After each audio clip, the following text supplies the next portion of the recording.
Hello again and welcome to Letter from England, broadcasting for AC Press and the Spanish Evangelical Alliance. My name is Jonathan Dawson. The Vice Chairman of the Spanish Evangelical Alliance, Manuel Suárez, says that Prime Minister Zapatero turned up at the National Prayer Breakfast in Washington, D.C., USA, poorly briefed and gave the impression of not knowing where he was. As for his speech, he says it was utterly out of place at a prayer breakfast, as it sought to defend moral relativism and, rather like bad theologians, tried to justify his own ideas with a Bible verse taken out of context. Zapatero was the invited speaker at the recent National Prayer Breakfast organised in the States, and it's the first time the Spanish Prime Minister has ever attended a specifically Protestant Christian event, something that Spanish evangelicals have been quick to point out. He's never visited them or invited them to an audience with him in Spain. Suárez, who himself is an active politician, said he was fascinated to see what Zapatero, an avowed secularist for whom no harmonious coexistence between religion and state seems possible, would say at the breakfast. Zapatero upholds a view which wants to relegate religious belief to people's private lives only.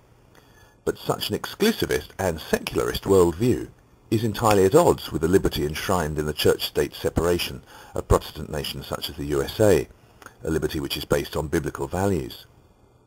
Suárez says the democratic principles of American society are based on biblical values. This is something Spanish secularism cannot understand, just as it cannot understand how a secular president like Obama shuts his eyes in public to pray. Suárez noted that this was something Zapatero singularly failed to do himself at the prayer breakfast, and presumably none of his advisers suggested that he should. Suárez believes the problem with Zapatero's policy is that it threatens the foundations of democracy because it does not treat everyone equally, as it forbids believers from showing their faith in public.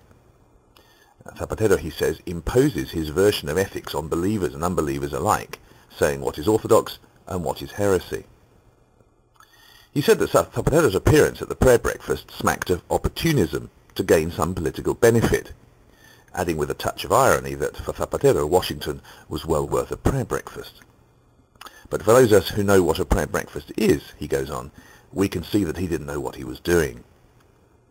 Suárez criticised the fact that Zapatero was prepared to cross the Atlantic and slip in a Bible verse in order to gain political capital from a Protestant event in front of American Protestants, but at the same time he's not willing to open up his residence in Madrid to receive any Spanish Protestants.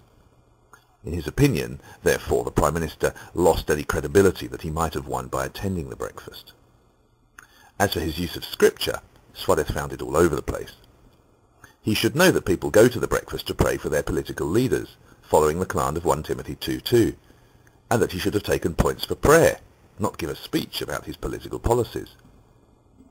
Zapatero did manage to quote Deuteronomy, that's part of the protocol anyway, to quote scripture, but even there Suárez found fault, saying that Zapatero decided what he wanted to say and then tried to use a verse to support it.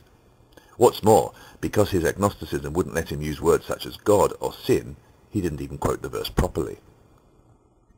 Zapatero also seemed ignorant of the principles on which the American nation was founded, those of the Puritans who believed in the superiority of biblical values and truth, and certainly not the moral relativism nor the aggressive secularism of the Spanish socialists.